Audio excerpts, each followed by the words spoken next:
Lockdown में बहुत सारी चीज़ों पर फर्क पड़ा और इस विपरीत परिस्थितियों में भी कुछ सेक्टर्स हैं जिन्होंने बहुत अच्छा रिजल्ट दिए हैं और इसी में दूध की सप्लाई से जुड़ा हुआ एक बहुत अच्छा आंकड़ा हमारे पास आया है। दूध की सप्लाई को निरंतर बनाए रखा गया और इसने अमूल ने बड़ी महत्वपूर्ण भूमिका निभाई है। लॉकडाउन के दौरान जब पूरा देश बंद था, ऐसे में अमूल ने सप्लाई चेन को बरकरार रखा। कैसे इस सप्लाई चेन को बरकरार रखा गया, कैसे सुचारू रूप से चलाया गया, इस बारे में बात करने के लिए इस वक्त मेरे साथ अमूल के मैनेजिंग डायरेक्टर RS सोढ़ी साहब मौजूद हैं। खुद सोढ़ी साहब, बहुत बहुत स्वागत है आपका और आपको बहुत बहुत बधाई। ये बताइए कि देश में दूध की कमी तो आपने नहीं होने दी, लेकिन ये सप्लाई चेन को मैनेज कैसे किया सर? देखिए दीपक जी, आप जो दूध की कमी नहीं हुई वो बात सही है। भारत के 1000 शहरों में अमूल इस वक्त अमूल ब्रांड से दूध बेचता है और अमूल या किसी और भी कोऑपरेटिव ब्रांड्स की सब कोई दिक्कत नहीं। पर आपको इससे महत्वपूर्ण ये है कि एक तरफ तो आप कंज्यूमर की बात पर, ये किसान जो उत्पादक है उनको भी दूध की सेलिंग में कोई प्रॉब्लम नहीं हुई। हमने सुना कि सब्जी वाले के को रेट अच्छा नहीं मिला, पोल्ट्री में दिक्कत। हमने अमूल ने तकरीबन 250 लाख लीटर प्रतिदिन दूध इस लॉकडाउन में लिया है, जो कि एवरेज से 15% ज्यादा था। मतलब जितना हम लेते हैं, मतलब दूध बिजनेस कम होने की बजाय हमने ज्यादा किया और इन 70 दिनों के लॉकडाउन पीरियड में हमने तकरीबन 9000 करोड़ रुपए कैश गुजरात और बाकी जो राज्यों में ऑपरेट करते हैं हमने जो हमारे ग्रामीण जनता के हाथ में कैश रखा 9000 करोड़ रुपया। उसमें से 9000 करोड़ तो हमने एक्स्ट्रा दिया, जो हमारे पास एक्स्ट्रा दूध आया। और ये सब पॉसिबल इसलिए हो सका कि जो हमारी सप्लाई चेन है थोड़ी कॉम्प्लेक्स है कि एक तरफ हम दिन में 36 लाख किसानों से हर रोज दिन में 2 बार दूध कलेक्ट करते हैं। 5000 रोड मिल्क टैंकर से तकरीबन 280 चिलिंग स्टेशन और डेयरी प्लांट्स में लाते हैं। वहां से दूध प्रोसेस होके तकरीबन 82 बड़े डेयरी प्लांट्स में जाता है, वहां पे फिर पैक होके 1000 शहरों में जाता है।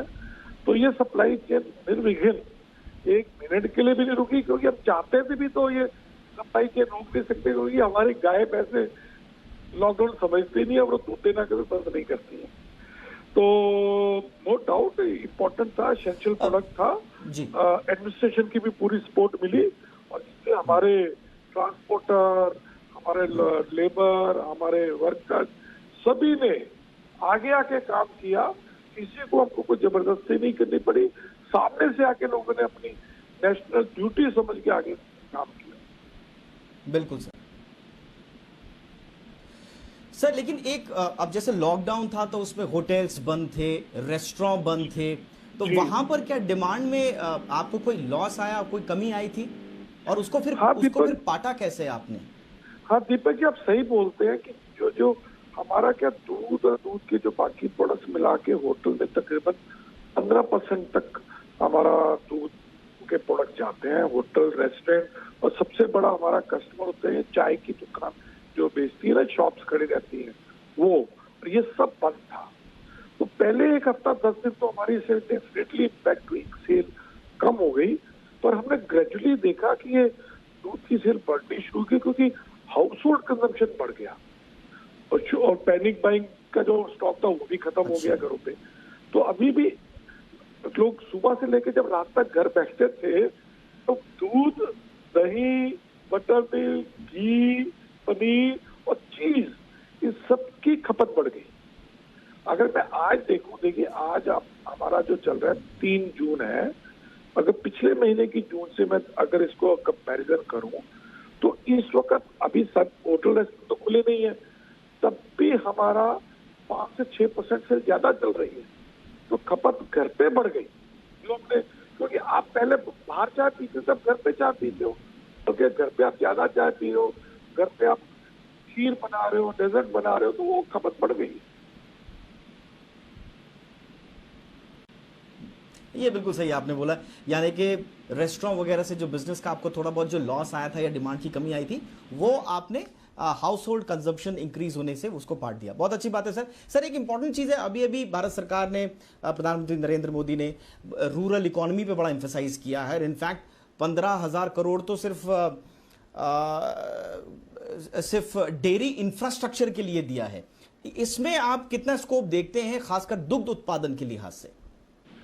देखिए, ये जो 15,000 करोड़ रुपया डेयरी इंफ्रास्ट्रक्चर फंड में रखा है, अगर इस आज की जो ये लॉकडाउन और कोरोना में अगर सबसे बढ़िया और महत्वपूर्ण स्टेप है जो इमीडिएटली भारत की इकोनॉमी चला के, ये उनमें से एक है। कारण मैं तो सिंपल बोल देता हूँ, आप रोज देख रहे हैं, आपके टीवी पे आ रहा है कि लाखों माइग्रेंट वापस जा रहे हैं। वो जा कर रहे हैं, वो eastern UP, Bihar, Jharkhand, Orissa, West Bengal, और जा गए वो गांव में जा रहे हैं। अब गांव में जाके करेंगे क्या?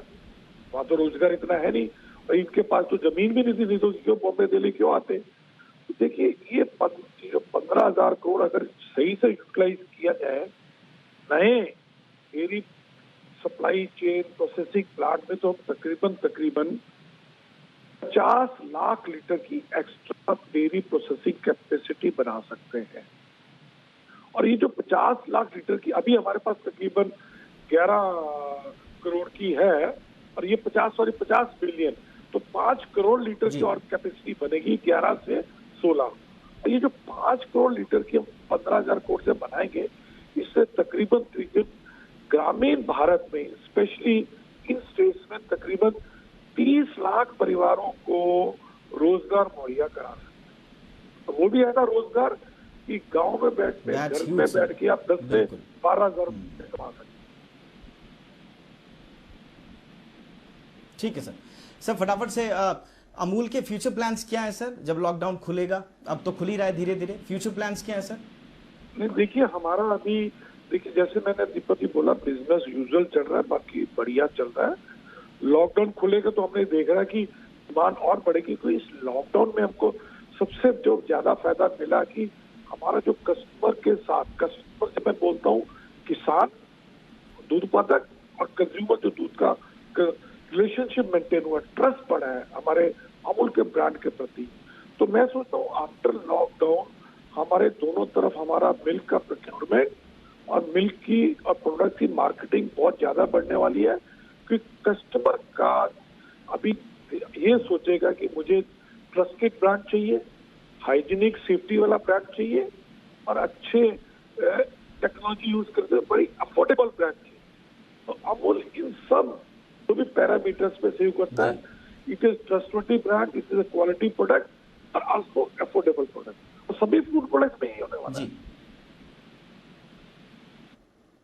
बिल्कुल, बहुत बहुत शुक्रिया सर। छोड़ी साहब, एक बार फिर से आपको बहुत बहुत बधाई और बहुत बहुत शुक्रिया जी बिजनेस के दर्शकों के लिए वक्त निकालने का।